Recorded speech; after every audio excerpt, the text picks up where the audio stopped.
Hey everybody, Jetman025 here. Something a little different this time. We got a high grade. We got a P Bandai high grade. We've got the Gundam TR6 Woundwort. This is from the Advance of Zeta side story, and it's very, very weird as far as Gundams go. So I decided to pick it up for that reason, and that reason alone. The torso is very tiny. Even by high grade standards, it's really small. And it doesn't quite look, it kind of looks like something on a Gundam, but it kind of doesn't. It's just weird and different. And as for someone who's built a lot of Gundams, weird and different, it's good. I have this little neck and chest piece movement that are linked together. Get a little bit of lining to do on the yellow parts there.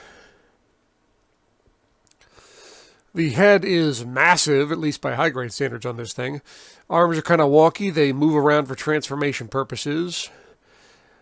The blue on the fin, that comes in a sticker, and the stickers stink. Trying to match that navy blue purple was a royal pain. It took me 3 or 4 tries, but it's a mix of purple, flat blue, and a little bit of Prussian blue. But yeah. Also got a sticker for the camera, the green part up there top. I used silver with clear green over at the top there. I did use a sticker for the eyes. The eyes are really spread apart on this thing because that big, I don't know if I want to call it nose cone, but head cone? The big thing. But as, you know, heads go on Gundams, this thing's huge for a high grade. The legs are just weird. Giant thunder thighs. Tiny little legs with no real feet to speak of. Very Zone of the Enders midsection. That's all I'll say there. Got this big old booty on the back. The green there, again, stickers. It's got a little plug in the back you can use on an action base, but there's a better setup. I'll show you that later.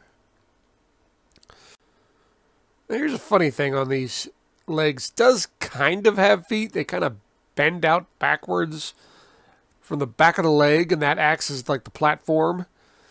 And at first glance, I thought, there's no way this thing's going to stand. There's just no way. And it did. I thought, okay, that's just the legs.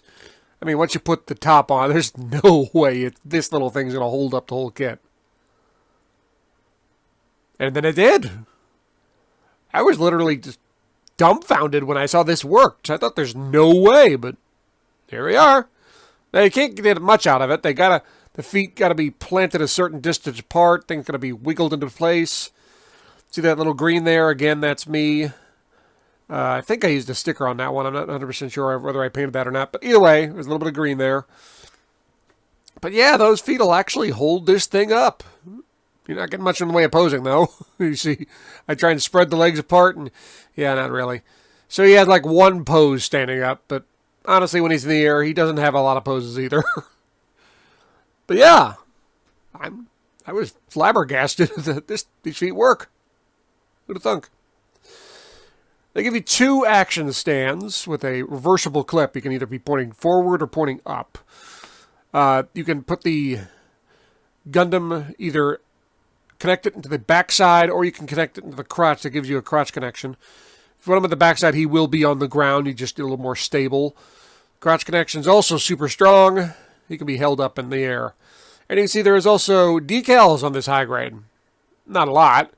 It's mostly just some Titans Test Team logo and Mecha. But hey, decals. Just plain old sticker decals. The hands, or at least the fingertips, you get 2 open style hands. You got to paint those tips red, just like other Titans Test Team Gundams or Fox Gundams. They have the red tip fingers. The closed fist, you don't got to do that on.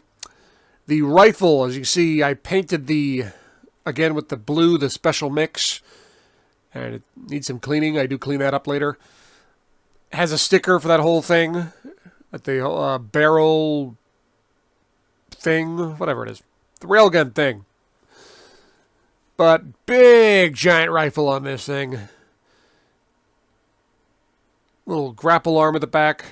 slap it into the arm. Just a bracket hand connects onto it. Holds it fine, but wow, that sucker's big. Good deal bigger than the Gundam. But I kind of like it.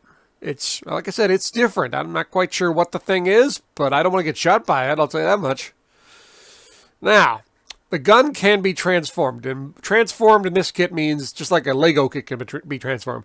You take it apart, add some different pieces, and put it back together again. Take off these pieces here and replace it with these pieces here. So it's going to, look like it's transformed into this thing, which I believe is called Raven mode. I don't know. It looks like a giant crab drone. Whatever. There's a cable connecting to that arm. And that arm connects into the Gundam's shoulder. Okay. Whatever. Now, to transform the kit itself, you got to pretty much take the whole thing apart. Like I said, like a Lego kit. You're not so much transforming it as taking it apart and putting it back together in a different way. You're going to add these pieces, and you're going to add this thing, which is supposed to be the torso with the head transformed. I had to paint that yellow and green. Why did I do that? Since I'm not going to actually have this transformed in my collection, I don't know, because I'm me. And here's the transformation all put together. It's kind of funky and awkward and doesn't really want to stay together, and I don't even like the look that much. It's a little loosey-goosey. You could put this on one of the action stands if you want. I guess you can have it flying alongside the gun in its transform mode. That's why they gave you two, but for me personally, I like it in this mode. Flying forward, rifle down, looking out, looks good. I eventually switched it over to the open style hand because I think that looks better. It has one really good pose, and this is it. Final thoughts on this kit. I'm giving this kit a thumbs up. I understand it's not the best in balance. I understand it's not the best accessories. It has one accessory, for Pete's sakes. I guess if you count the hands more than that, but still, one accessory. It's a cool accessory, and then you can do lots of things with it, and it has a transformation mode for those who want it. But I like this kit just because of how weird it is. It doesn't feel or look like a Gundam somewhat, but it still is a Gundam, and it still kind of looks like a Gundam. It's hard to explain. But I like this kit for being different and being odd and being out there. For someone who builds a lot of Gundams, different is nice. This is one of the first, in fact, for me, this is my first purchase from the American Bluefin Brands P Bandai store. Yes, the U.S. now actually has a P Bandai store.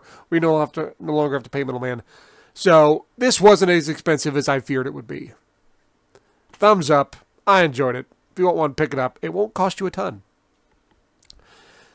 Well, gang, thanks for watching. I hope you enjoyed this review. Hope you found it informative. If you have any questions, please ask them. I will answer them as best as I can. Please stay tuned for more. I always got more reviews coming, and I will see you guys next time.